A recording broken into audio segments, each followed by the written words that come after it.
ഇതേപോലെ ദാർഹുദയിൽ പഠിക്കുന്ന എൻ്റെ ജൂനിയർ ആയിട്ടുള്ള ഒരു കുട്ടി, ഇപ്പൊ ഉദവ്യായൊന്നും എനിക്കും അറിയില്ല, കണ്ണിന് കാഴ്ചയില്ല. ഒരുപാട് ഡോക്ടർമാരെ കാണാൻ പോയി, ചികിത്സ ചെയ്തു, ഒരു ശിഫ ലഭിച്ചില്ല.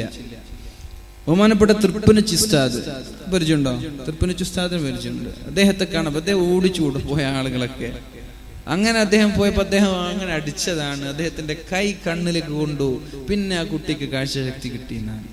കുട്ടി ഹുദവിയായോ ഇല്ലെന്ന് എനിക്കറിയില്ല, ആയിട്ടുണ്ടാകും. അപ്പൊ ഇത് എങ്ങനെ സംഭവിക്കും? അത് സംഭവിക്കാൻ കാരണം അള്ളാഹുവിന്റെ ഹബീബ് പറയുന്നുണ്ട്, അവൻ കാണുന്ന കണ്ണ് അത് എന്റെ കണ്ണായി മാറും. ഞാൻ കാണുന്നത് പോലെയാണ് അവൻ കാണുന്നത്. അവൻ പിടിക്കുന്ന കൈ അത് എന്റെ കൈയാണ്. ഇങ്ങനെ തൊടുമ്പോൾ അസുഖം ശിഫയാകും. അവൻ പിടിക്കുന്ന കൈ അത് എന്റെ കൈയായി മാറും, എന്റെ കൈയായി മാറും. അതുകൊണ്ടാ തങ്ങന്മാരോട് നിങ്ങളൊന്ന് ദുആ ചെയ്യണേന്ന് പറയിപ്പിക്കുന്നത് വെറുതെ അല്ല. സുഫിമാരെ കാണുമ്പോ വലിയനെ കാണുമ്പോഴൊക്കെ ദുആ ചെയ്യണേ, ഒന്ന് തലതടവുന്നതും തൊടുന്നതും ഒക്കെ ഇതിന്റെ ഭാഗമാണ്. അവൻ പിടിക്കുന്ന കൈ എന്റെ കൈയായി മാറും. അവൻ നടക്കുന്ന കാല് അത് എന്റെ കാലായി മാറും. അവന് ദീർഘമായ മൈലുകൾക്കപ്പുറത്തേക്ക് പോവേണ്ടി വന്നാലും നിമിഷങ്ങൾ കൊണ്ട് അങ്ങോട്ടേക്ക് നടന്നു പോവാൻ പറ്റും. സ്വഹീഹായ ഹദീസല്ലേ, റവാഹുൽ ബുഖാരി, ബുഖാരി റിപ്പോർട്ട് ചെയ്ത ഹദീസല്ലേ. തള്ളിക്കളയാൻ പറ്റും? നമ്മൾക്ക് ഒഴിവാക്കാൻ പറ്റോ ഈ ഹദീസുകളൊക്കെ? എന്താണ് ഇതിന്റെ ഒക്കെ ആശയം? നമ്മൾക്കത് പറ്റും, നമ്മൾ നന്നാവണം. നമ്മള് പരിശുദ്ധമായ സുന്നത്ത് നിസ്കാരങ്ങളും സുന്നത്തുകളും മുറുകെ പിടിക്കുന്നവരാകണം. ല്ലേ? അല്ലാഹു തൗഫീഖ് ചെയ്യട്ടെ. അവൻ എന്ത് ചോദിച്ചാലും ഞാൻ അവന് കൊടുക്കുക തന്നെ ചെയ്യും. എന്ത് ചോദിച്ചാലും ഞാൻ അവന് കൊടുക്കുക തന്നെ ചെയ്യും. അവൻ എന്നോട് ചോദിക്കുകയാണ്, അവന് കുഞ്ഞില്ല, അല്ലാഹുവേ കുഞ്ഞിനെ കൊടുക്കണമെന്ന്. മഹാനായ കണ്ണിയത്ത് ഉസ്താദിന്റെ സമീപത്തേക്ക് ഒരാൾ കടന്നു വന്നിട്ട് പറഞ്ഞു, ഉസ്താദേ കുട്ടിയില്ല, ദുആ ചെയ്യണം. ഉസ്താദ് ദുആ ചെയ്തു, കുട്ടി ഉണ്ടായില്ല. പിന്നെ കുറെ 2 വർഷങ്ങൾക്ക് ശേഷം വീണ്ടും വന്നു, പെണ്ണും വന്നു, ആണും വന്നു. ഉസ്താദെ കുട്ടിയില്ല, ദുആ ചെയ്യണം. ഉസ്താദ് പറഞ്ഞു, കുട്ടി ഉണ്ടാവാൻ അള്ളാഹുവിന്റെ തീരുമാനമില്ല, അള്ളാഹുവിന്റെ തീരുമാനം അങ്ങനെ ഇല്ല. അപ്പോ അയാളും പെണ്ണും അവിടെ നിലത്ത് കൊണ്ടിട്ട് കരഞ്ഞിട്ട് പറഞ്ഞു, ഉസ്താദ് ദുആ ചെയ്യണം, ഉസ്താദ് ദുആ ചെയ്യണം കുട്ടി ഉണ്ടാവാൻ വേണ്ടിയിട്ട്. ദുആ ചെയ്തു, കുട്ടി ഉണ്ടായി, ഒരൊറ്റ കുട്ടി ഉണ്ടായി, ഒരൊറ്റ കുട്ടി. അതിനുശേഷം വേറെ കുട്ടി ഉണ്ടായിട്ടില്ല. എന്ത് ചോദിച്ചാലും ഞാൻ കൊടുക്കുക തന്നെ ചെയ്യും. എന്ത് ചോദിച്ചാലും ഞാൻ കൊടുക്കും. നമ്മൾക്കും പറ്റും, അത് നമ്മൾക്കും പറ്റും. നമ്മൾ അങ്ങനെ ആയാ മതി. അങ്ങനെ ആയാ നമ്മൾക്കും അത് എളുപ്പമാണ്. അല്ലാഹു തൗഫീഖ് ചെയ്യട്ടെ. പറയാണെങ്കിൽ ഇഷ്ടം പോലെ സംഭവങ്ങളുണ്ട്, 1 2 അല്ല, ഇഷ്ടം പോലെ സംഭവങ്ങളുണ്ട്. ഈ വിഷയങ്ങളിൽ വിശദീകരിക്കാൻ നിന്നാൽ എന്തിൽ നിന്നെങ്കിലും അഭയം തേടിയാൽ ഞാൻ അവന് കാവൽ നൽകും. ബഹുമാനപ്പെട്ട കുമ്പോൾ കുഞ്ഞിക്കോയ തങ്ങളൊക്കെ പറഞ്ഞതുപോലെ സംഭവിച്ചത് ഇഷ്ടം പോലെ സംഭവങ്ങളുണ്ട്, അല്ലേ? നമ്മുടെ കണ്ണൂർ ജില്ലയിൽ മാണിയൂർ ഉസ്താദ് ഒരുപാട് ഡോക്ടർമാർ വരെ അദ്ദേഹത്തിന്റെ സേവനം ചെയ്തുകൊണ്ടിരിക്കുക. ക്യാൻസർ രോഗികൾക്കൊക്കെ ശിഫ നൽകിയിട്ടുണ്ട്. സിമ്പിളാണ്, ഹംബിൾ നമ്മൾ പറയില്ലേ, സിമ്പിളാണ്, ഒരു പണിയില്ല. അപ്പൊ അതിന് വേണ്ടത് എന്താ? അതിന് മരുന്ന് എന്താ? അല്ലാഹുവിന്റെ ഹബീബ് പറഞ്ഞു, വലാ യസാലു അബ്ദി യതഖറബു ഇലയ്യ ബിന്നവാഫിൽ ഹത്താ ഉഹിബ്ബഹു.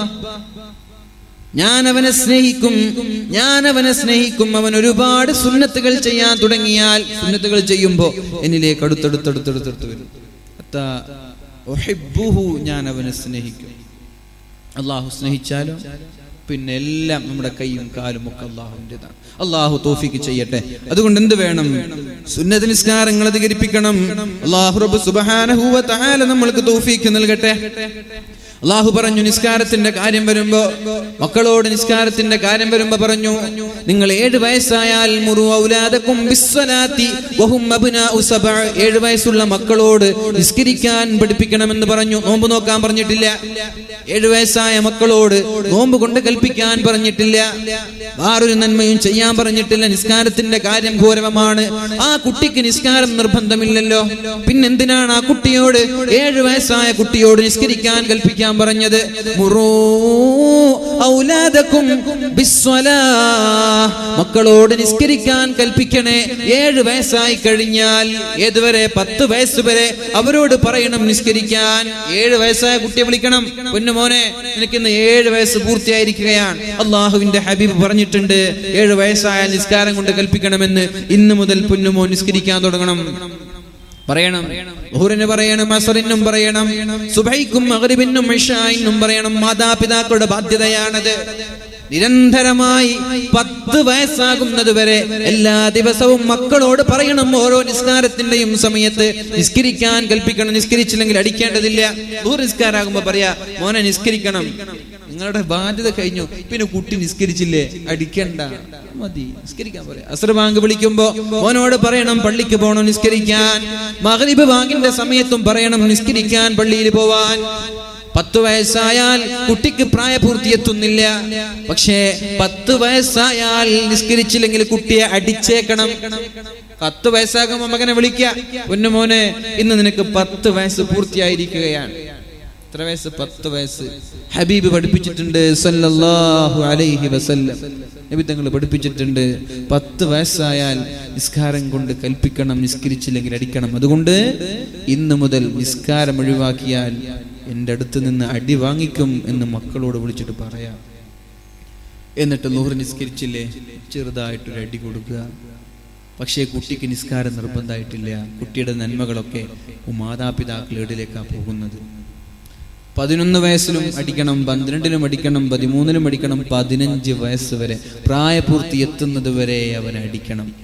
ഞാൻ ചോദിക്കട്ടെ, 7-ാം വയസ്സ് മുതൽ നിരന്തരമായി കൽപ്പിക്കാൻ തുടങ്ങി, 10 വയസ്സായത് മുതൽ അടിക്കാൻ തുടങ്ങി, എന്നാൽ പിന്നെ 15 വയസ്സായ കുട്ടിക്ക് നിസ്കാരം ഒഴിവാക്കാൻ പറ്റുമോ? നിസ്കാരത്തിന്റെ കാര്യം ഗൗരവമാണ്. അതുകൊണ്ട് 7 വയസ്സ് മുതൽ ട്രെയിനിങ് കൊടുക്കാൻ, പരിശീലനം കൊടുക്കാൻ. 7-ാമത്തെ വയസ്സ് മുതൽ പരിശീലനം, നീണ്ട 8 വർഷത്തെ പരിശീലനം കുട്ടിക്ക് ലഭിച്ചാൽ പിന്നെ ആ കുട്ടിക്ക് നിസ്കാരം ഒഴിവാക്കാൻ പറ്റൂല. സുന്നത്ത് നിസ്കരിച്ചും പഠിപ്പിക്കേ, ആ കുട്ടിന് സുന്നത്ത് നിസ്കാരം ഒഴിവാക്കൂല. ഉമ്മമാർക്കല്ലേ ഇതൊക്കെ കിട്ടാൻ പോകുന്നത്? എന്താ ചെയ്താല്? നിങ്ങൾക്കൊരു വാക്കല്ലേ ഇഷ്ടമുള്ളൂ. നിങ്ങൾ നാളെ മരിച്ചുപോയി, പിന്നെ ഈ മക്കള് സുന്നത്ത് 4 നിസ്കരിക്കുമ്പോ 4ന്റെ പ്രതിഫലം കുട്ടിക്കുണ്ട്, കബറിലുള്ള നിങ്ങൾക്കുണ്ട്. തമാശയാണോ? പിന്നെ കുട്ടി വലുതായി 55 വയസ്സായി, നിങ്ങൾ കബറിലാണ്. നിങ്ങളുടെ മകൻ 55 വയസ്സായി, അയാൾ സുന്നത്ത് 4 നിസ്കരിക്കുന്നുണ്ട്, അതിന്റെ പ്രതിഫലം അയാൾക്കുണ്ട്, ഉമ്മയ്ക്കുപ്പയ്ക്കുണ്ട്. അല്ലാഹു തൗഫീഖ് ചെയ്യട്ടെ. ഉപ്പ ചോദിക്കും, ഉമ്മ ചോദിക്കും, അല്ലാഹുവേ എവിടെ നിന്നാണ് എനിക്ക് ഈ പ്രതിഫലം ലഭിക്കുന്നത്? പറയും, ബിസ്തിഗ്ഫാരി വലദിക, നിന്റെ മകൻ ഭൂമിയിൽ നിന്നിട്ട് ഇസ്തിഗ്ഫാർ ചൊല്ലുക, മാതാപിതാക്കൾക്ക് വേണ്ടി ദുആ ചെയ്യുക, നിസ്കരിക്കുക, അതുകൊണ്ട് കിട്ടാൻ. അല്ലാഹു തൗഫീഖ് ചെയ്യട്ടെ. അതുകൊണ്ട് അല്ലാഹുവിന്റെ ഹബീബ് സല്ലല്ലാഹു അലൈഹി വസല്ലം ശക്തമായ വ്യക്തമായ നിർദ്ദേശങ്ങൾ നൽകി നിസ്കാരത്തെക്കുറിച്ച്. നിസ്കരിക്കുന്ന ആളുകൾക്ക് തെറ്റ് ചെയ്യാൻ സാധിക്കില്ല. അതങ്ങനെയാണ്. നമ്മുടെ നിസ്കാരാവാത്തത് കൊണ്ടാണ് നമ്മൾ തെറ്റ് ചെയ്യുന്നത്, അല്ലേ? നബി തങ്ങൾ പറഞ്ഞില്ലേ, സഹാബാക്കളോട് ചോദിച്ചില്ലേ, നിങ്ങളുടെ വീടിന്റെ മുറ്റത്ത് മനോഹരമായ ഒരു നദി ഒഴുകുന്നുണ്ട്, നദിയിൽ കുളിക്കാൻ 5 നേരം ഒരാൾ കുളിക്കുന്നുണ്ട്, അയാളുടെ ശരീരത്തിൽ വല്ല അഴുക്കും ബാക്കിയാകുമോ എന്ന് ചോദിച്ചത് വെറുതെയാണോ? നബി തങ്ങൾ എന്ത് പറയുമ്പോഴും കൽപ്പിക്കുമ്പോഴും ഒരു ഉദാഹരണം, ഒരു എക്സാമ്പിൾ കൊടുക്കും. ആ എക്സാമ്പിള് പിന്നെ മനുഷ്യന്മാരുടെ ഹാർട്ട് ടച്ചിങ് ആയിരിക്കും. അത് ഹൃദയത്തിലേക്ക് ഇങ്ങനെ പെട്ടെന്ന് ഇങ്ങനെ പിടിച്ചു കുലുക്കും. അപ്പൊ സഹാബാക്കൾ പറഞ്ഞു, നബിയെ 5 നേരം കുളിക്കുന്ന ഒരാളുടെ ശരീരത്തിൽ അഴുക്ക് ബാക്കിയാകാനോ? ഒരിക്കലും ബാക്കിയാവൂല. ബാത്ത് ടബൊക്കെ അല്ലേ എന്നൊക്കെ ബാത്റൂമിലെ. പഴയ കാലത്ത് ഒരു വീട് കെട്ടുന്ന ചെലവാണ് ഇന്ന് ബാത്റൂം കെട്ടുമ്പോ. വീടൊക്കെ കെട്ടിയാൽ ഉസ്താദുമാരൊക്കെ വന്നാൽ ഉസ്താദുമാർക്കൊക്കെ ആദ്യം കാണിച്ചു കൊടുക്കുക ബാത്റൂം. എന്താ ബാത്റൂം? ലക്ഷങ്ങളാണ് ബാത്റൂമിന് വേണ്ടി ചെലവഴിക്കുന്നത്. ഒരു ബാത്ത് ടബില് ഒരാൾ 5 നേരം ഇങ്ങനെ കിടന്നിട്ട് നരച്ചിട്ട് ഇങ്ങനെ കിടന്നിട്ട് കുളിക്കുക, അയാളിൽ വല്ല അഴുക്കുണ്ടാവോ? ഇല്ല. സഹാബാക്കളൊക്കെ ഏകസ്വരത്തോടെ പറഞ്ഞു, യാ റസൂലല്ലാഹ്, അല്ലാഹുവിന്റെ ഹബീബേ, ഒരു അഴുക്ക് പോലും ബാക്കിയാവില്ല. എന്നാ നബി തങ്ങൾ പറഞ്ഞു, 5 വക്ത് നിസ്കരിക്കുന്ന ഒരാളുടെ ഏടിലൊരു തെറ്റുണ്ടാവൂല, ഒരു തെറ്റുണ്ടാവൂല. നിങ്ങൾ കൃത്യമായി ബാങ്ക് വിളിക്കുമ്പോ, നമ്മുടെ നിസ്കാരം തോന്നുമ്പോഴുള്ള നിസ്കാരാണ്, തോന്നുമ്പോൾ നിസ്കരിക്കുന്ന നിസ്കാരാണ്. ബാങ്ക് വിളിക്കുമ്പോൾ പള്ളിയിലേക്ക് പോകണം. വീട്ടിൽ നിന്ന് വുളു എടുത്തതിന്റെ ഒരു സിസ്റ്റം തന്നെ അള്ളാഹുവിന്റെ ഹബീബായ റസൂലുള്ളാഹി സ്വല്ലല്ലാഹു അലൈഹി വസല്ലം വിശദീകരിക്കുന്നുണ്ട് എങ്ങനെയാണ് നമ്മൾ ചെയ്യേണ്ടത് എന്ന്. ഖാല റസൂലുള്ളാഹി സ്വല്ലല്ലാഹു അലൈഹി വസല്ലം, അള്ളാഹുവിന്റെ ഹബീബ് പറഞ്ഞു. നമ്മുടെ സമയം കഴിഞ്ഞിട്ടില്ലല്ലോ, 11 മണിയല്ല. എത്ര മണിക്ക് നിർത്താന്ന് പറഞ്ഞു? 11 മണിക്കാ. കുറച്ചൊന്ന് സമയം പോയതേ അറിഞ്ഞിട്ടില്ല. കുറച്ച് സമയം കേട്ടോ, ഞാൻ വിഷമിക്കല്ലേ. ഒന്ന് എണീറ്റിക്കണം, എല്ലാവരും. സല്ലു അലാ സയ്യിദിനാ മുഹമ്മദിൻ വആലി സല്ലല്ലാഹു അലാ മുഹമ്മദ്.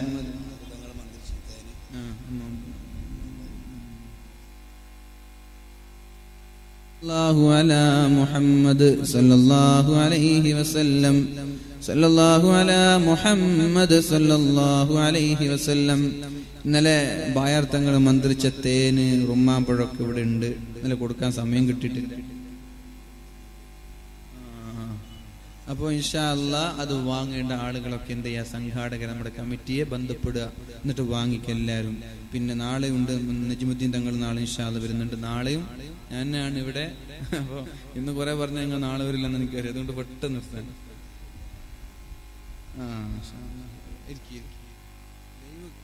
ഓഫാക്കി.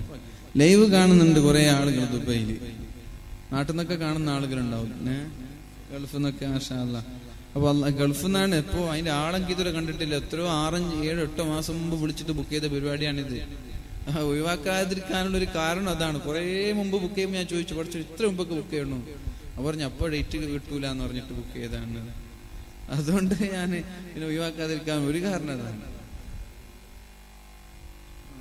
ചെലവൊക്കെ ഉണ്ട്. ഞാൻ പറഞ്ഞു അവരോട്, സംഘാടകരോട്, കാഞ്ഞങ്ങാട്ടാരൊക്കെ വലിയ വലിയ മുതലാളിമാരാണ്, നിങ്ങൾക്ക് പിരിവിന്റെ ഒന്നും ആവശ്യമില്ല അല്ലേ. നാളെ വലിയ പിരിവൊക്കെ ഉണ്ടാവും ഇൻഷാ അല്ലാഹ്. നമുക്ക് പിരിവിനെ കുറിച്ചിട്ട് ഒരു പിരിവിന്റെ ടെക്നോളജി നമുക്കറിയില്ല. അതുകൊണ്ട് പിന്നെ പിരിവിന്റെ കാര്യം നമ്മളോട് പറഞ്ഞിട്ട് കാര്യമില്ല ഇൻഷാ അല്ലാഹ്. പിരിവൊന്നും നിങ്ങൾ അറിഞ്ഞിട്ട് കൊടുക്കേണ്ടതാണ്. അതൊക്കെ നമ്മൾ പറഞ്ഞിട്ട് കൊടുക്കേണ്ട വിഷയമല്ല. ഇതിനൊക്കെ ഒരുപാട് ചെലവുണ്ട്. നമ്മുടെ ഖബറിലേക്ക് വരുന്ന സമ്പാദ്യങ്ങൾ ഇതൊക്കെ ഉണ്ടാവുള്ളൂ.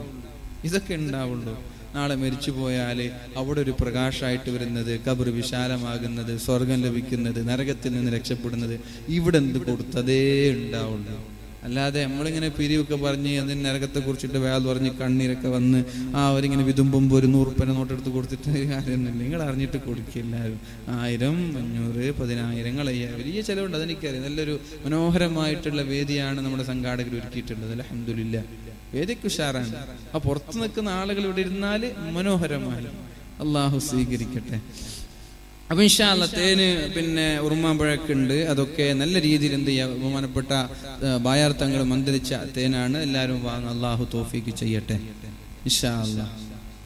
അപ്പോ അള്ളാഹുവിന്റെ ഹബീബ് സല്ലല്ലാഹു അലൈഹി വസല്ലം പറഞ്ഞു, സ്വലാത്തുർ റജുലി ഫീ ജമാഅത്തായി ഒരാൾ നിസ്കരിക്കുന്നത് തസീദു അലാ സ്വലാത്തിഹി ഫീ ബൈതിഹി, അവന്റെ വീട്ടിൽ നിസ്കരിക്കുന്ന നിസ്കാരത്തെക്കാളും വസ്വലാത്തിഹി ഫീ സൂഖിഹി, അവന്റെ ടൗണിലോ ഷോപ്പിലോ നിസ്കരിക്കുന്ന നിസ്കാരത്തെക്കാളും 20 ദറജ, 20 ചില്ലാനം ദറജ അധികമാണ്.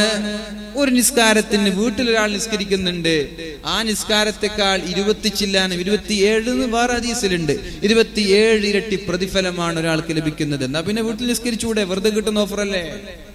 നമ്മള് ജിയോ സിം ഉണ്ട്, പിന്നെ റിലയൻസ് ഉണ്ട്, എയർടെൽ ഉണ്ട്.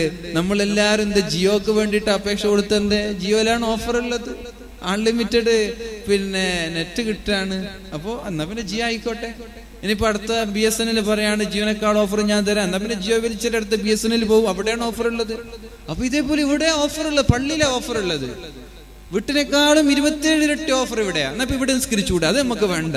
നമുക്ക് താൽക്കാലിക ഓഫർ ആവശ്യമുള്ളൂ. എറ്റേണൽ ആയിട്ടുള്ള അനന്തമായിട്ടുള്ള ഓഫർ നമുക്ക് വേണ്ട. അത് നമ്മളെ പ്രശ്നം. താൽക്കാലിക സുഖങ്ങൾ നമ്മൾ തേടുന്നത്, ശാശ്വതമായ സുഖം നമ്മൾക്ക് ആർക്കും വേണ്ട. അതുകൊണ്ട് പൊന്നു മുഅ്മിനീങ്ങളെ, ഹബീബ് പറയാം, സ്വലാത്തുർ റജുലി ഫീ ജമാഅത്തിൻ തസീദു അലാ സ്വലാത്തിഹി ഫീ ബൈതിഹി, വീട്ടിലും അങ്ങാടികളിലും നിസ്കരിക്കുന്ന നിസ്കാരത്തെക്കാൾ 20 ചില്ലാനും പ്രതിഫലങ്ങളാണ് പള്ളിയിൽ നിസ്കരിക്കുന്ന ഒരാൾക്ക് ലഭിക്കുന്നത്. എന്തേ? വദാലിക അന്ന അഹദഹും ഇദാ തവല്ലഅ, ഒരാൾ വുളൂ ചെയ്താൽ ഫഅഹ്സനൽ വുളൂഅ, വീട്ടിൽ വെച്ചാണ് വുളൂ ചെയ്യേണ്ടത്, വീട്ടിൽ വെച്ചിട്ടാണ്, പള്ളിയിലല്ല. വീട്ടിൽ വെച്ച് വുളൂ ചെയ്യണം. ഫഅഹ്സനൽ വുളൂവിനെ ഒരാൾ വളരെ ഭംഗിയാക്കിയാൽ, ഭംഗിയാക്കാന്ന് പറഞ്ഞാല് നല്ല തണുപ്പ സുബൈക്ക്, അപ്പൊ ജസ്റ്റ് ഇങ്ങനെ കുള്ളിച്ചു പോവാ, അതല്ല. തണുപ്പ് കൂടുമ്പോ ഒന്നും കൂടി കാറ്റ് ചെയ്യുക. കൈകൾ ഇത്ര മുട്ടുവരെ ഇതുവരെ കയറ്റ, കാല് മടമ്പ് നോക്കിയിട്ടല്ല, ഒന്ന് മുട്ടുവരെ കയറ്റ. ഫഅഹ്സനൽ വുളൂവിനെ നന്നായിട്ട് ചെയ്താൽ. വുളൂ ചെയ്യാതെ നിസ്കരിക്കുന്ന ആളുകളുണ്ട് അല്ലേ?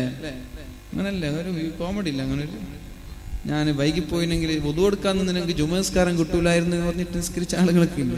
അങ്ങനെ വുളൂ എടുക്കാതെ വേഗം പോയിട്ട് നിസ്കരിച്ചാൽ. പണ്ടൊക്കെ മാലിക് ദിനാറിൽ പഠിക്കുമ്പോൾ ഒരു മയ്യത്ത് വന്നു.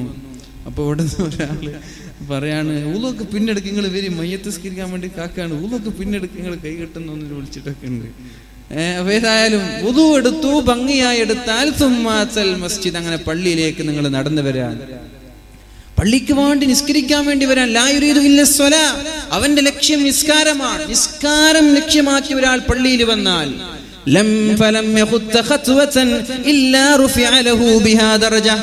ഒരു ചവിട്ടടിക്ക് ഒരു സ്ഥാനം അല്ലാഹു കൊടുക്കും. വണ്ടിന്റെ ഇന്നോവണ്ട്, പുതിയ ക്രിസ്റ്റ തന്നെ ഉണ്ട്. അപ്പൊ ക്രിസ്റ്റനൊക്കെ നല്ല നടന്നു വരിക. ക്രിസ്റ്റൊക്കെ അവിടെ ഇരിക്കട്ടെ, കുറച്ച് ഡീസലൊക്കെ ലാഭാട്ടെ അല്ലേ? കുറച്ച് വണ്ടിയൊക്കെ അവിടെ വെച്ചിട്ട് എന്ത് ചെയ്യാ, പള്ളിയിലേക്ക് നടന്നു പോകും. ഷുഗറും പ്രഷറും കുറയും, ആരോഗ്യം ഉണ്ടാകും. ഇതൊക്കെ ഹബീബ് എത്ര മനോഹരമായിട്ടാണ് പറയുന്നത്.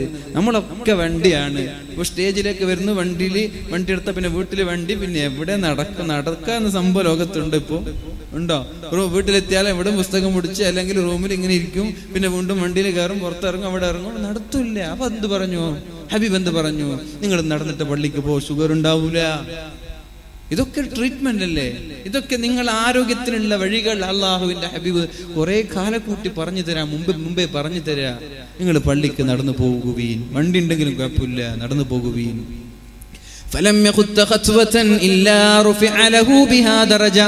ഒരു ചവിട്ടടിക്ക് അല്ലാഹു നൽകുന്നത് ഒരു സ്ഥാനമാണ്. ഒരു ചവിട്ടടി, അതിനൊരു സ്ഥാനം. അതേ ചവിട്ടടി കാരണം അല്ലാഹു അവന്റെ ഒരു പാപം മായ്ച്ചു കളയും. അവൻ ചെയ്ത തെറ്റ് അല്ലാഹു മായ്ച്ചു കളയും. പള്ളിയിലേക്ക് വരുന്നത് വരെ എത്ര 100 ചവിട്ടടി അല്ലെങ്കിൽ 1000 ചവിട്ടടി വെച്ച 1000 തിന്മകൾ അല്ലാഹു മായ്ച്ചു കളഞ്ഞു. നിന്റെ സ്വർഗത്തിൽ 1000 സ്ഥാനം അല്ലാഹു അധികരിപ്പിച്ചു. ഇനി ഫഇദാ ദഖലൽ മസ്ജിദ കാന ഫിസ്സലാത്തി മാ കാനത്തിസ് സ്വലാത്തു തഹ്ബിസുഹു. 12:20 ബാങ്ക്, 12:40 നിസ്കാരം. ഒരാൾ വീട്ടിൽ നിന്ന് വുളൂഉം ചെയ്തിട്ട് വന്നിട്ട് 12:25 പള്ളിയിലെത്തി. ബാക്കി 15 മിനിറ്റ് ഉണ്ട്. അല്ലാഹ് പടച്ചോനെ, ഇനി 15 മിനിറ്റ് ഉണ്ടോ എന്നൊക്കെ ചിന്തിക്കണ്ട. നിങ്ങൾ നിസ്കാരത്തിന് വേണ്ടി വെയിറ്റ് ചെയ്താൽ ആ നിസ്കരിക്കുന്ന കൂലി ആ വെയിറ്റിങ്ങിന് വരെയുണ്ട് എന്ന് പരിശുദ്ധ റസൂലുള്ളാഹി സ്വല്ലല്ലാഹു അലൈഹി വസല്ലം.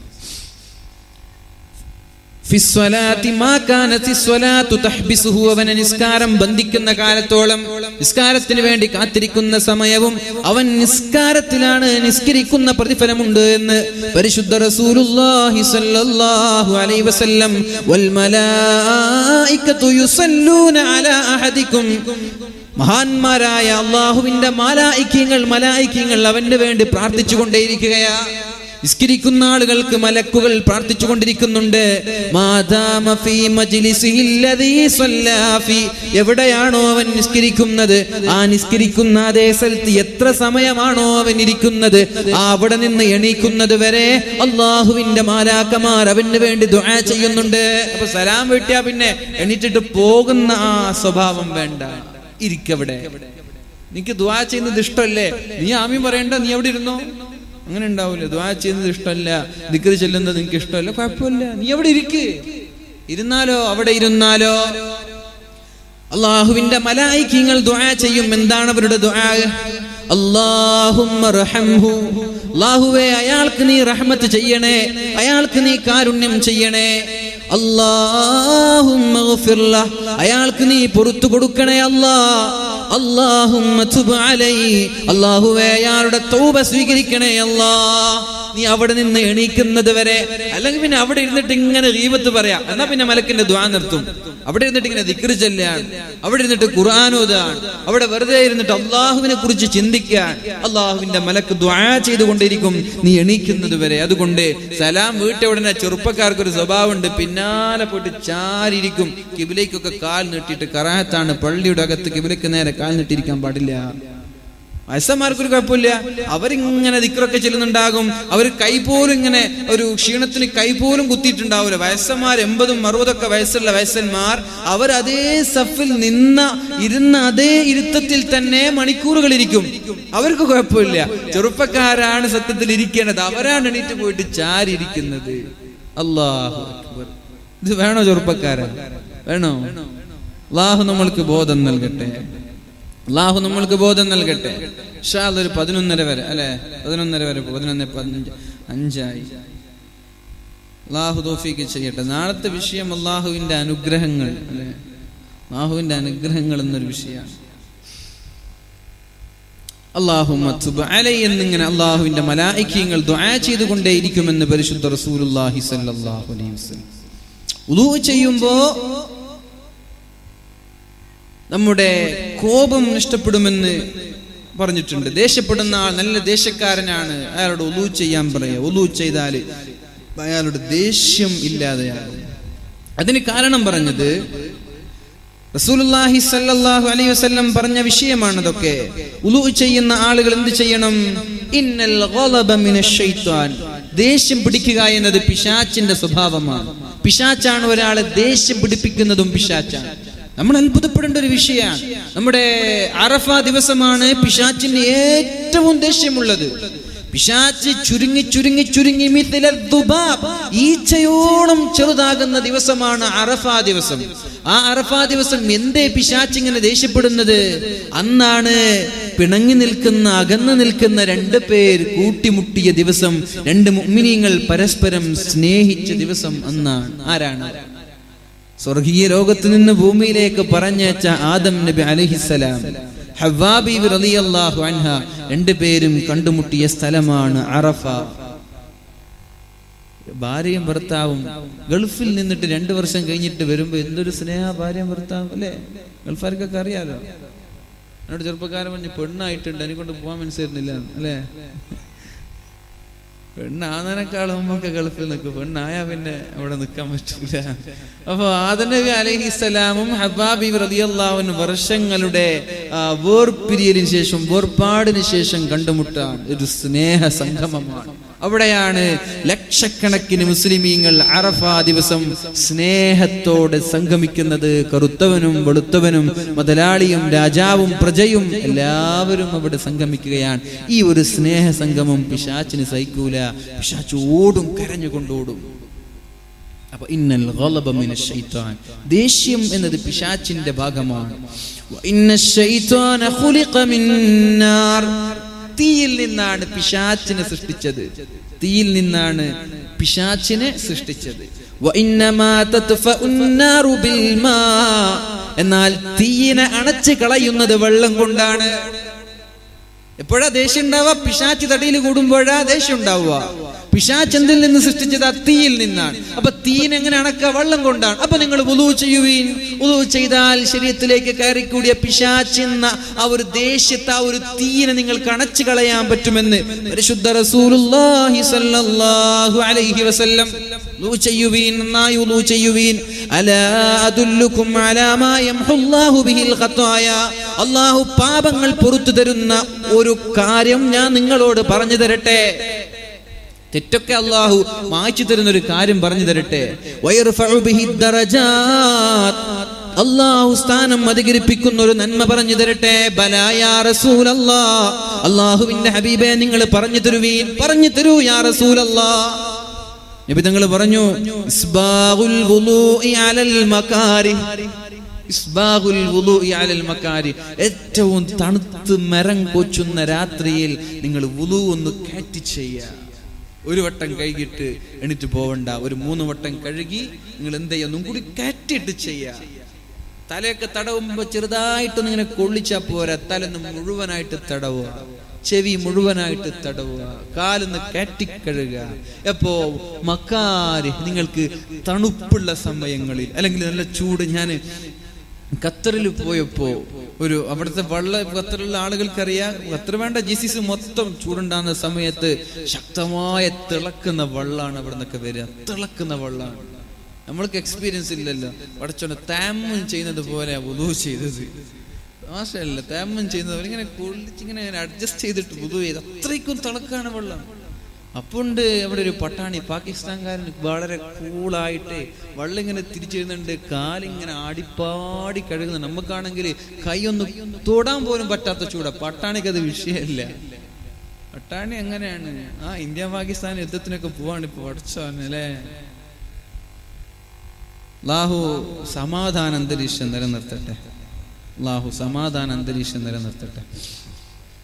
അല്ലാഹു ഖൈർ ചെയ്യട്ടെ. ഇസ്ബാഉൽ വുളൂഇ അലൽ മകാരി, ഏറ്റവും വെറുപ്പും കഷ്ടവുമുള്ള സമയത്ത് നിങ്ങൾ വുളൂ നന്നായി ചെയ്താൽ നിങ്ങളുടെ പാപം പൊറുക്കപ്പെടും. വകസ്റത്തുൽ ഖത്ഖുത, ചവിട്ടടി. പള്ളിയിലേക്ക് എത്ര കൂടുതൽ ലോങ്സ്റ്റ് വേ, ഏറ്റവും ദൈർഘ്യമുള്ള വഴിയിലൂടെ നടന്നാൽ അതാണ് നിങ്ങൾക്ക് ഏറ്റവും നല്ലത്.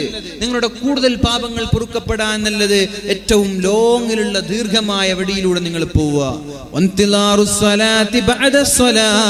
ദുഹർ നിസ്കാരം കഴിഞ്ഞാൽ അസർ നിസ്കാരം ആവുന്നതിനെ കാത്തിരിക്കണം. ദുഹർ നിസ്കാരം നിസ്കരിച്ചിട്ട് കാത്തിരിക്കുക. എപ്പോ പഠിച്ചോനെ അസർ ബാങ്ക് കൊടുക്കുക. നമ്മളെന്താ എപ്പോഴാണ് അടുത്ത രജനീകാന്തിന്റെ സിനിമന് എപ്പോ ഇറങ്ങുക, അടുത്ത വേൾഡ് കപ്പിന് എപ്പോ വരിക, നമ്മളൊക്കെ വെയിറ്റ് ചെയ്യുക. അതാണ് അല്ലെ. അടുത്ത ടൂർണമെന്റ്, അടുത്ത ടെസ്റ്റ് എന്നാ തുടങ്ങുക, അതൊക്കെ നമ്മൾ ആലോചിക്കുക. അതല്ല ദുഹർ നിസ്കാരം കഴിഞ്ഞാൽ കുറച്ചു എന്ന് എപ്പോഴും അസ്ർ നിസ്കാരം വന്നിരുന്നെങ്കിൽ എന്ന രീതിയിൽ നിസ്കാരത്തെ കാത്തിരിക്കുന്നത് നിങ്ങളുടെ പാപങ്ങൾ പൊറുക്കപ്പെടാൻ കാരണമാകുമെന്ന് ഷഫീഉനാ റസൂലുള്ളാഹി സ്വല്ലല്ലാഹു അലൈഹി വസല്ലം. അല്ലാഹു തൗഫീഖ് ചെയ്യട്ടെ. അല്ലാഹു തൗഫീഖ് ചെയ്യട്ടെ. മൻ അറാദ അൻ യൻജുവ മിൻ അദാബിൽ ഖബർ, ഖബറിന്റെ അദാബിൽ നിന്ന് രക്ഷപ്പെടണമെന്ന് ഒരാൾക്ക് ആഗ്രഹമുണ്ടെങ്കിൽ, ഖബർ വല്ലാത്ത പ്രശ്നമാണ്.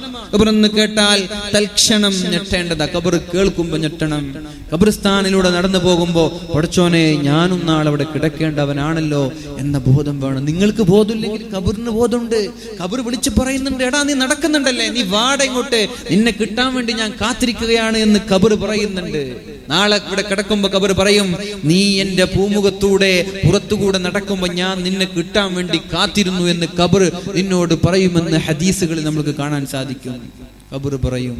നമ്മൾക്ക് ഓർമ്മയില്ല, ഖബർസ്ഥാനിലൂടെ നടക്കുമ്പോ ഉപ്പയുടെ ഖബർ കാണുമ്പോ, ഉപ്പാപ്പയുടെ ഖബർ കാണുമ്പോ, ഭാര്യയുടെ ഖബർ കാണുമ്പോ ആലോചിക്കണം, ഞാനും ഇവിടെ കിടക്കേണ്ടവനാണ്, ഞാനും അവിടെ കിടക്കേണ്ടവനാണ്. അപ്പൊ ആ ഖബറിന്റെ അദാബിൽ നിന്ന് രക്ഷപ്പെടാൻ എന്താണ് വഴി? 4 കാര്യം ചെയ്യണം. 4 കാര്യം ചെയ്യണം ഖബറിന്റെ അദാബിൽ നിന്ന് രക്ഷപ്പെടാൻ.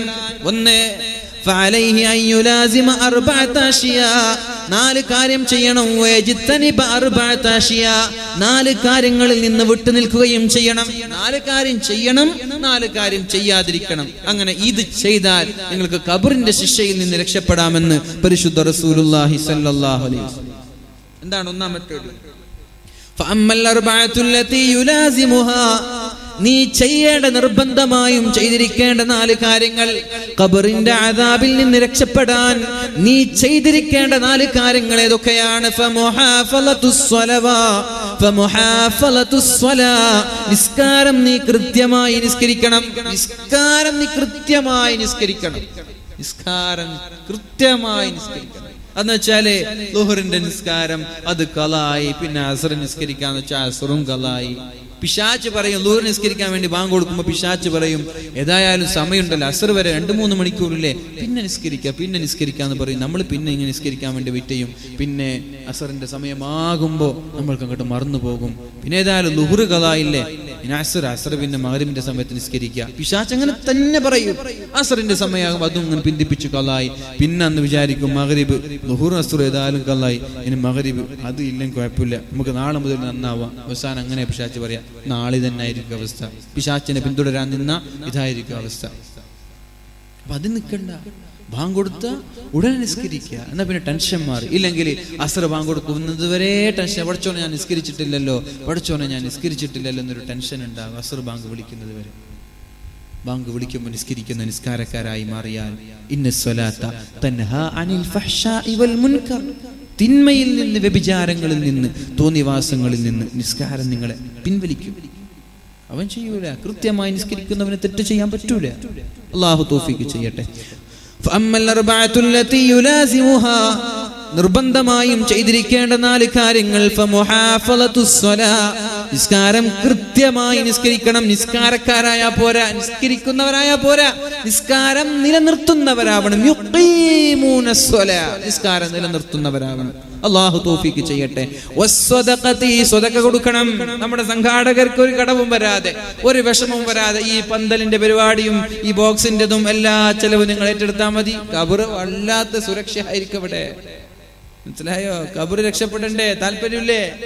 താല്പര്യമില്ലേ? എന്നാ പിന്നെ മനസ്സിൽ നിയത്ത് വെക്ക്, എന്റെ ഖബറിടം എന്റെ ഖബറും വേണ്ട, പോട്ടെ, എന്നെ മരിച്ചുപോയ ഉപ്പയുടെ ഖബറിടം രക്ഷപ്പെടാൻ വേണ്ടി ഞാനിതൊരു 5000 രൂപ ഈ ഇൽമിന്റെ സദസ്സിലേക്ക് വേണ്ടി സംഭാവന ചെയ്യാൻ മനസ്സിൽ കരുത്. നീ അങ്ങനെ ഇന്ന് ഉപ്പാക്ക് കൊടുത്ത നാളെ നീ മരിച്ച് ഖബറിൽ കിടക്കുമ്പോൾ നിന്റെ മക്കൾ നിങ്ങൾക്കും തരും. ഉപ്പ മരിച്ചിട്ടില്ലേ, എന്നാലും കുഴപ്പമില്ല, എന്റെ ഉപ്പയുടെ ഖബർ മരിച്ചാൽ പിന്നെ ഖബർ, എല്ലാവരും മരിച്ചാൽ പിന്നെ ഖബറിൽ കൊണ്ടുവെക്കണ്ടേ? ഖബറിൽ കൊണ്ടുവെക്കാതെ ആരെയും ഇങ്ങനെ ഡമ്മി ആയിട്ടൊന്നും വെക്കൂലല്ലോ. അപ്പോ എന്റെ ഉപ്പയുടെ ഖബറിടം അല്ലെ എങ്കിൽ എന്റെ ഖബറിടം പഠിച്ചോനെ നീ സംരക്ഷിക്കണം. ഒരു ശിക്ഷയില്ലാതെ, ഒരു പീഡനമില്ലാതെ സുരക്ഷിതമാക്കണം. അതുകൊണ്ട് ഞാനിതൊരു 5000 രൂപ ആത്മാർത്ഥമായി കൊടുത്തേക്ക്. ചോദിക്കാനൊന്നും നിൽക്കണ്ട. ബക്കറ്റ് വരുമ്പോ 100-20 ഇടുന്നതിന് പകരം 5000 ഇട്ട് കൊടുക്കവിടെ. ആരാ 5000 തരാം? സാധാ ഞാൻ. അതിനേക്കാളൊക്കെ മെച്ചം എന്താ? ബക്കറ്റ് വരുമ്പോ അങ്ങോട്ട് ആരും അറിയാതെ ഇട്ട് കൊടുത്തേക്ക്. വലത് കൈ കൊടുത്തത് ഇടത് കൈ അറിയാതിരിക്കട്ടെ. അപ്പോഴല്ലേ ഖബറിലേക്ക് അതൊക്കെ ഉപകരിക്കുള്ളൂ. അല്ലാഹു തൗഫീഖ് ചെയ്യട്ടെ. അതുകൊണ്ട് ഇൻഷാ അല്ലാഹ് ഇന്നത്തെ ബക്കറ്റ് കഴിഞ്ഞില്ലേ? ബക്കറ്റ് വന്നോ? അല്ല, ബക്കറ്റ് ഇല്ലേ? പോയില്ലേ? ബക്കറ്റ് ഉണ്ടെങ്കിൽ വേഗം പോ. വേല നിർത്താൻ പോവാണ്. പിന്നെ വേല കഴിഞ്ഞതിന് ശേഷം ബക്കറ്റും കൊണ്ടുപോയാൽ സംഘാടകർ വീട്ടിൽ കൊണ്ടുവെക്കേണ്ടി വരും. ബക്കറ്റ് ഉണ്ടെങ്കിൽ വേഗം സംഘാടകരൊന്ന് പോയി. ഏതായാലും സ്വതക്കയുടെ കുറിച്ച് പറയല. ഖബറിടം രക്ഷപ്പെടണമെന്ന് ആഗ്രഹമില്ലാത്ത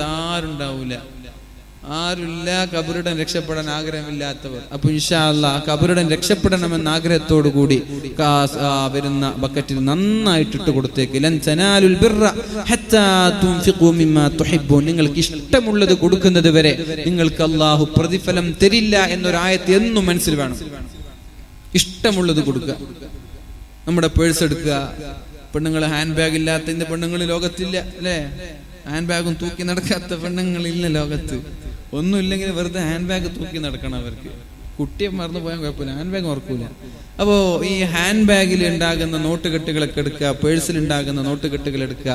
എന്നിട്ട് നോക്കുക ഏതാണ് ഇതിൽ ഇഷ്ടമുള്ളത്. നിങ്ങൾക്ക് ഇഷ്ടമുള്ളത് നിങ്ങൾ സെലക്ട് ചെയ്ത്. സംഘാടകരുടേത് ഉസ്താദിന്റെ ഒന്നും സെലക്ഷൻ അല്ല. നിങ്ങൾക്ക് ഇഷ്ടമുള്ള നോട്ട് ചെയ്ത് നോക്കുക. മാഷാ അല്ലാഹ് എനിക്ക് ഇഷ്ടം ഇതാണല്ലോ, എന്നാ പിന്നെ അതന്നെ എടുത്തിട്ടേക്ക്. ലൻ തനാലുൽ ബിർറ ഹത്താ തുൻഫിഖു മിമ്മാ തുഹിബ്ബൂൻ. ഇഷ്ടമുള്ളത് കൊടുത്താലാണ് അല്ലാഹു പ്രതിഫലം തരുന്നത്. ഏതാ ഇഷ്ടം? 10 രൂപക്ക് ഇഷ്ടമുള്ള ആളുണ്ടോ അവിടെ? ഉണ്ടോ? കുഴപ്പമില്ല. 10 ഇഷ്ടമുള്ള ആൾ 10 കൊടുത്തോളി. 1000 ഇഷ്ടമുള്ള ആൾ 1000 കൊടുത്തു. നിങ്ങളെ പേഴ്സിലുള്ളതിൽ ഇഷ്ടം, ടോട്ടൽ ഇഷ്ടമല്ല, പേഴ്സിലുള്ളതിൽ ഇഷ്ടമുള്ള എടുത്ത് കൊടുത്തോളി. ഇൻഷാ അല്ലാഹ് അല്ലാഹു തൗഫീഖ് ചെയ്യട്ടെ. വഖിറാഅത്തുൽ ഖുർആൻ. രണ്ടാമത്തെ കാര്യം അസ്സദഖതു. സ്വതക്ക കൊടുത്താൽ ഖബറിടം രക്ഷപ്പെടും. ഖബറിടം രക്ഷപ്പെടാനുള്ള വഴിയാണ് അല്ലാഹുവിന്റെ ഹബീബ് പറഞ്ഞു തരുന്നത്. ഒന്നാമത്തേത് കൃത്യമായി നിസ്കരിക്കുന്ന നിസ്കാരക്കാരായി മാറണം. രണ്ടാമത്തേത് വസ്സദഖതു. സ്വതക്ക കൊടുക്കുന്ന ആളുകളായിരിക്കണം. സ്വതക്ക കൊടുക്കണം. മൊബൈൽ റീചാർജ് ചെയ്യാൻ 1000 രൂപ ചെലവഴിക്കുന്ന ആളുകൾക്ക് ഒരു 100 രൂപ ദീനിന്റെ മേഖലയിൽ ചെലവഴിക്കാൻ പറ്റുന്നില്ല എന്ന് പറഞ്ഞാൽ എങ്ങനെയാണ് വിശ്വസിക്കാൻ പറ്റുക? 5000-ന്റെയും 10,000-ന്റെയും വസ്ത്രങ്ങൾ വാങ്ങുന്ന സഹോദരിമാർ ഒരു ബക്കറ്റ് വരുമ്പോ 10 രൂപ ഇട്ട് കൊടുത്തിട്ട് എന്താണ് കാര്യമുള്ളത്? 1000 രൂപ ചെലവഴിച്ച് മുടി അയൺ ചെയ്യുന്ന ചെറുപ്പക്കാരാ, നിങ്ങൾ ബക്കറ്റ് വരുമ്പോ ഒന്നും ഇടാതെ തള്ളിക്കളഞ്ഞാൽ എന്ത് മറുപടിയാണ് പടച്ചറപ്പിനോട് പറയാനുള്ളത്? ദൈനംദിനം 400-ന്റെയും 600-ന്റെയും മത്സ്യങ്ങൾ വാങ്ങി കഴിക്കുന്ന ആളുകൾ ദീനിന്റെ കാര്യം വരുമ്പോൾ ഒരു 100 രൂപയെങ്കിലും അള്ളാഹുവിന് വേണ്ടി ചെലവഴിക്കാൻ കഴിഞ്ഞില്ലെങ്കിൽ പിന്നെ എന്ത് മറുപടിയാണ് പടച്ചറപ്പിനോട് പറയാൻ പറ്റുന്നത്? ബൈക്കിലും കാറിലും 1000-ങ്ങളുടെ എണ്ണടിക്കുന്ന ആളുകൾ, മനോഹരമായ വസ്ത്രം ധരിക്കുന്ന ആളുകൾ, 2000-ന്റെയും 3000-ന്റെയും ഷൂകളും ചെരുപ്പുകളും ധരിക്കുന്ന ആളുകൾ, ബ്രാൻഡേ ധരിക്കുള്ളൂ ചെറുപ്പക്കാര്, പ്രത്യേകിച്ചിട്ട് കാസർഗോട്ടുകാർ ബ്രാൻഡേ ധരിക്കുള്ളൂ. കുഴപ്പമില്ല, ബ്രാൻഡ് ധരിച്ച യാതൊരു കുഴപ്പമില്ല, ദൂർത്തടിക്കരുത്. ബ്രാൻഡ് ധരിച്ച ഒരു കുഴപ്പമുണ്ട്. വുഡ്ലാൻഡൊക്കെ ചെരുപ്പെടുത്താൽ 2 കൊല്ലം ഇടാം, 2 കൊല്ലം ധരിക്കുക. അതേ സമയത്ത് 600 രൂപ കൊടുത്ത് ചെരുപ്പെടുത്താൽ 2 മാസം ഇടാൻ പറ്റുള്ളൂ. അതിനേക്കാൾ നല്ലത് 2000 രൂപ കൊടുത്ത് 2 കൊല്ലം ഇടുന്നല്ലേ അല്ലേ?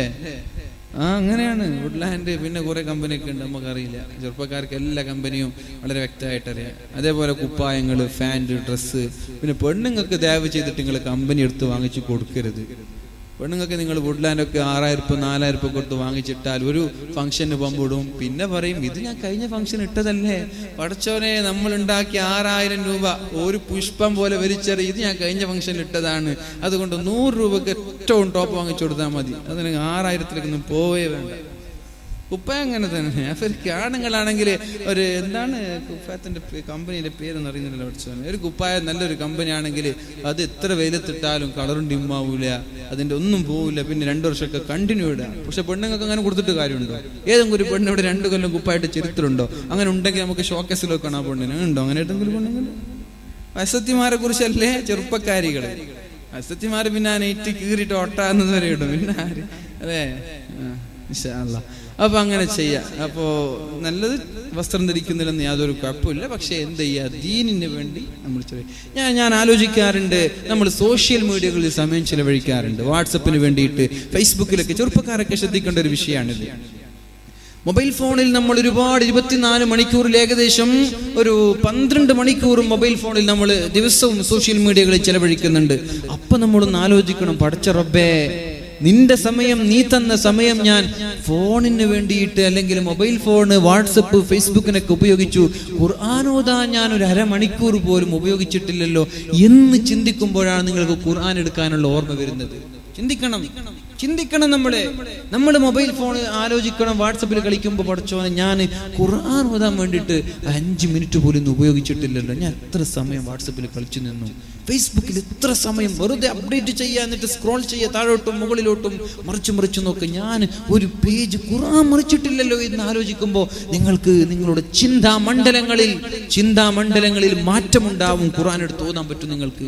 അതുകൊണ്ട് എല്ലാ ദിവസവും ഉറങ്ങാൻ കിടക്കുമ്പോൾ ഒന്ന് ആലോചിക്കുക, അള്ളാഹ്ക്ക് വേണ്ടി ഇന്ന് എത്ര സമയം ഞാൻ ചെലവഴിച്ചു എന്ന്, അള്ളാഹ്ക്ക് വേണ്ടി ഞാൻ ഇന്ന് എൻ്റെ സമ്പത്തിൽ നിന്ന് എന്ത് ചെലവഴിച്ചു എന്നൊക്കെ ആലോചിക്കുക. അള്ളാഹു തൗഫീഖ് ചെയ്യട്ടെ. മൂന്നാമത്തെ കാര്യം, ഖുർആൻ ഓതുന്നവർക്ക്, ഖുർആൻ പാരായണം ചെയ്യുന്ന ആളുകൾക്കും ഖബറിൽ രക്ഷപ്പെടാൻ പറ്റും.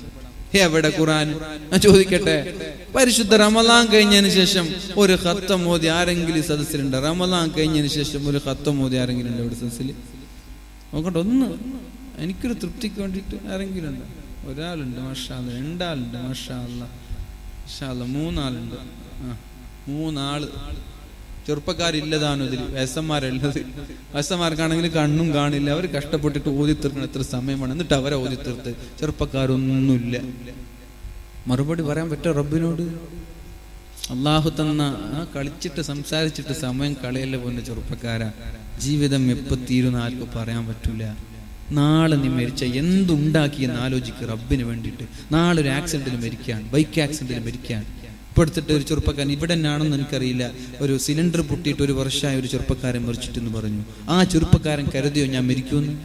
അങ്ങനൊരു ആകസ്മികമായി അപ്രതീക്ഷിതമായിട്ടൊരു മരണം നിനക്ക് വന്ന, നീ എന്തുണ്ടാക്കി റബ്ബിന് വേണ്ടിയിട്ട്? ഖബറിലേക്ക് എന്തുണ്ടാക്കി ആലോചിക്കുന്നു. കുറെ കളിച്ചു നടന്നത് ഖബറിലേക്ക് ഉപകരിക്കോ? കുറെ ബൈക്കിൽ പോയതും കാറിൽ സഞ്ചരിച്ചതും ഖബറിലേക്ക് കിട്ടുമോ? സോഷ്യൽ മീഡിയയിൽ കളിച്ചത് ഖബറിലേക്ക് ഉപകരിക്കോ? ആലോചിക്കണ്ടേ ചെറുപ്പക്കാരാ? ഒന്ന് മനസ്സിരുത്തി തല പുകഞ്ഞൊന്ന് ഇങ്ങനെ ചിന്തിച്ചിട്ട് അള്ളാഹുവിന് വേണ്ടി സമയം കണ്ടെത്തി. എല്ലാത്തിനും ഒരു ദിവസം ഒരു ജുസ് ഓതാൻ വേണ്ടി ഒരു അരമണിക്കൂർ മാറ്റിവെക്കും. ഒരു ദിവസം ഒരു ജുസ്. ഓരോ ഇംഗ്ലീഷ് മാസങ്ങൾ കഴിയുമ്പോൾ ഓരോ ഖത്തം തീരട്ടെ. സെപ്റ്റംബർ 29 ഇന്നേക്ക് 29 ജുസ് ഓതി തീർക്കണം. നാളെ 30 ജുസ് നാളേക്ക് തീരണം. ഒക്ടോബർ 1 ആകുമ്പോൾ 1ാമത്തെ ജുസ് തുടങ്ങണം. ഒക്ടോബർ 30 ആകുമ്പോൾ 30 ജുസ് കഴിഞ്ഞ് ഒരു ഖത്തം തീരണം. പിന്നെ നവംബർ 1 ഒരു ജുസ്, 2 2 ജുസ്, 3 ജുസ്, ഇങ്ങനെ പോവട്ടെ. പിന്നെ റമളാൻ വരുമ്പോ പിന്നെ ഒന്നും കൂടി ഒരു ദിവസം ഒരു 3 ജുസ് ആക്കി മാറ്റും. 3 ജുസ് ആക്കി മാറ്റും. റമളാൻ കഴിയുമ്പോൾ 3 ഖത്തം തീരട്ടെ. എന്ത് എളുപ്പമാണ്! നിങ്ങളൊന്ന് ശീലിച്ചാൽ നിങ്ങൾക്കൊരു ജുസ് ഓതാതെ കിടന്നിറങ്ങാൻ പറ്റൂല. ഇതൊക്കെ നിങ്ങൾക്ക് ഞാൻ ഉറപ്പ് തരാം. നിങ്ങൾ ഒരു മാസം ഇത് നിങ്ങൾ കണ്ടിന്യൂ ചെയ്ത്, ഒരു ദിവസം ഒരു ജുസ് ഓതാതെ ഞാൻ ഉറങ്ങില്ല എന്ന് വാശി പിടിച്ചു. നിങ്ങൾ ഒരു മാസം ഇത് ചെയ്തൊരു ഖത്തം തീർത്താൽ അടുത്ത മാസം നിങ്ങൾക്ക് ഒരു ഖത്തം തീർക്കാതെ ആ മാസത്തെ നിങ്ങൾക്ക് എന്ത് കടന്നു പോകാൻ പറ്റൂല. ചെയ്യണം. തമാശയല്ല ഇത്. റബ്ബിന് വേണ്ടി ഇതൊക്കെ ചെയ്തു വെക്കണം. ഖബറിലേക്ക് വേണ്ടി ഇതൊക്കെ ചെയ്തു വെക്കണം. അവസാനം മരിക്കുമ്പോ 2 കൈയും നീട്ടി ഒന്നുമില്ലാതെ മരിച്ചു പോകുന്നവരിൽ പെടാൻ പാടില്ല. അള്ളാഹു നമ്മളെയൊക്കെ രക്ഷപ്പെടുത്തട്ടെ. ولدتك أمك ابن آدم باكيا വന്നാസു ഹൗലക യദ്ഹകൂന സുറൂറാ. നീ നിന്റെ മാതാവിന്റെ വയറ്റിൽ നിന്ന് പുറത്തേക്ക് വരുമ്പോ നീ കരയുകയാണ്, നാട്ടുകാരെല്ലാം ചിരിക്കുകയാണ്. അതുകൊണ്ട് വജ്ഹദ് ലിനഫ്സിക അൻ തകൂന ഇദാ ബകൂ ഫീ ഹാലി മൗതിക ളാഹികം മസ്റൂറാ. പൊന്നുമോനെ, നിന്റെ ചുറ്റുഭാഗത്തും നിന്റെ ഉമ്മയും നിന്റെ ഉപ്പയും നിന്റെ മക്കളും സഹോദര സഹോദരിമാരും ചങ്ങാതിമാരും കരഞ്ഞുകൊണ്ട് വിങ്ങിപ്പൊട്ടുന്ന സമയത്ത് പുഞ്ചിരിച്ചുകൊണ്ട് പടച്ച റബ്ബിലേക്ക് മടങ്ങാൻ നീ തയ്യാറാവണം. അതിനു വേണ്ടിയിട്ടാണ് ഒരു മാസം ഒരു ഖത്തം ഓതി തീർക്കാൻ പറഞ്ഞത്, നിസ്കാരം നിലനിർത്താൻ പറഞ്ഞത്, സുന്നത്തുകൾ അധികരിപ്പിക്കാൻ പറഞ്ഞത്. ഉമ്മ കരയായിരിക്കും, ഉമ്മ കരയട്ടെ, നീ ചിരിച്ചിട്ട് പോ, ഖബറിലേക്ക് ചിരിച്ചിട്ട് പോ. അപ്പൊ ഖബറിലേക്ക് ചിരിച്ചു പോവാൻ നാല് കാര്യങ്ങൾ ചെയ്യണം. ഒന്ന്,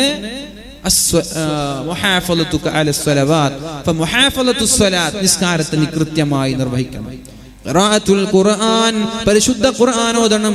വസ്സദഖതു, സദഖ കൊടുക്കണം. വകസറത്തു തസ്ബീഹ്, തസ്ബീഹിനെ അധികരിപ്പിക്കണം. സുബ്ഹാനല്ലാഹ് സുബ്ഹാനല്ലാഹ് സുബ്ഹാനല്ലാഹ്. ഏറ്റവും നന്നായിട്ട് അധികരിപ്പിക്കേണ്ടത് ഇസ്തിഗ്ഫാറാണ്.